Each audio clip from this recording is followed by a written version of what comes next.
colleague Lew Fidler of Brooklyn. Lew. Thank you, Mr. Chairman. Mr. Liebman, I want to start very respectfully by saying I'm sure that your intentions are good. However, I have a lot of problems with this entire process. Mr. Liebman, are you familiar with the game of rotisserie baseball or fantasy football? Never played it myself.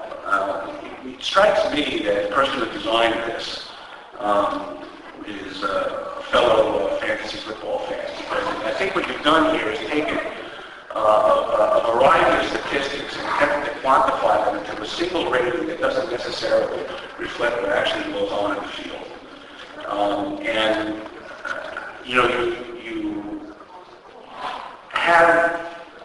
You're citing the point of feedback poll and saying that people understand.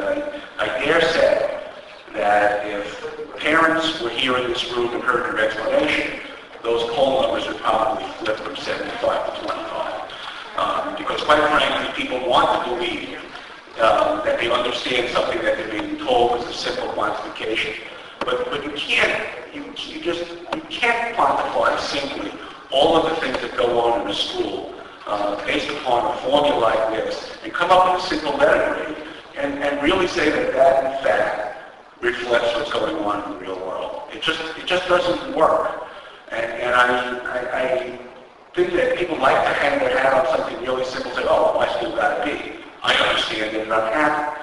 Right? But it's not a terribly helpful, evaluative tool to the public. And, it really shouldn't be the basis upon which you reward or punish schools, parents, and children in the city of New York. That is my opinion. And I'm just curious first, how much money was spent developing this and then implementing the progress report? The exact figure is, we're still going through the process, but it is something less than $3 million. And how much will it cost on an annual basis to continue to do this? It will cost considerably less because most of that went into the development of the formulas that were used to create this. Those formulas are now in place.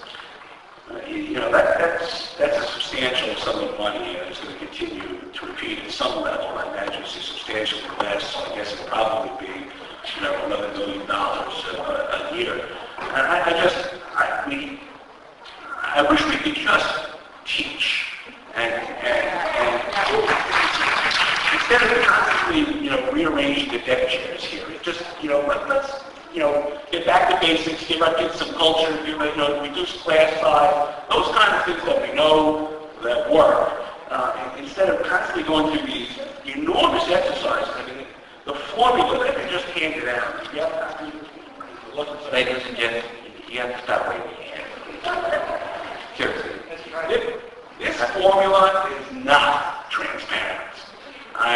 You cannot begin to tell me. I have no idea what you're showing me. I don't know that. This is your formula. This is it quantified on a sheet of paper. That's not my formula. I don't know what that is. It's not something This is your formula. And if you're telling me that the average person understood when they got a B or a C or a D, whatever in their school, that they understood all of this because Quinnipiac said so, I'm sorry. That's just not real. That's just not real.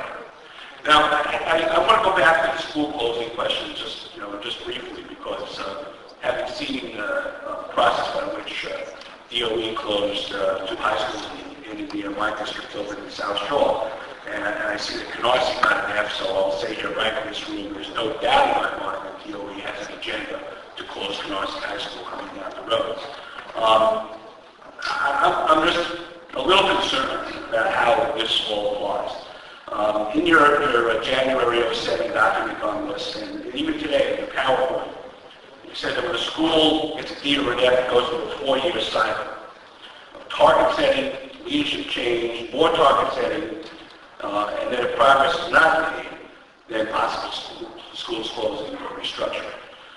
What happened to the 4 years for the 14 schools that you just closed?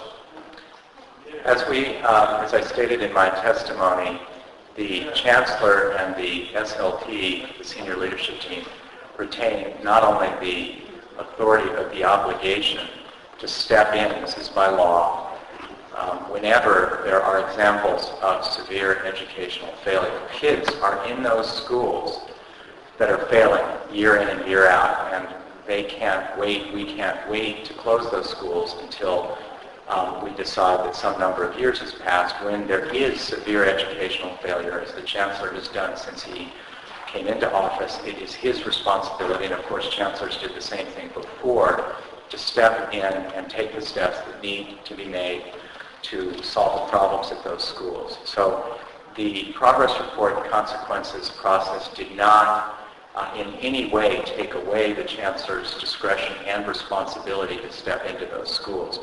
The schools that you referred to are being closed because of persistent, chronic, ongoing failure, as you mentioned, that's been going on for quite a while, and it is informed by the progress reports and quality reviews, but is not the consequences from them. In the regular course, we will follow the 2- and 4-year process that I described, but in the meantime, as we've said throughout in all of our materials, the Chancellor, of course, retains his legal obligation and responsibility and capacity to close schools where they are absolutely not serving children and where there is no way, given what we know about those schools, that we can expect them to get better, and so somebody needs to step in immediately, and that is the case for the 13 schools that have been announced so far this year. Well, Mr. Liebman, I think the Chancellor also retains the legal obligation, as pointed out by the public advocate and the chairman, to consult with CECs, and I think they need before the school closing, not after. Well, we disagree on the interpretation of that passage, but well, that's what lawyers do. Going forward, then, this 4-year cycle that's in your documents will be implemented. There will be an opportunity for schools that got these to improve before we close them. yes. So then we're not going to. So schools that got a year and a half this year will not be closed going forward without this 4-year cycle. As I said, want to be clear, understood. As I said, the Chancellor retains the responsibility to close any school where there is persistent educational failure that can't be solved in other ways, and that discretion will be retained, is not changed in any way. Subject to that, however, it is true that the DNF schools, or schools that get 3 Cs in a row, apart from the demonstration of persistent, chronic, ongoing, serious failure in those schools, they will have that period of time that I described.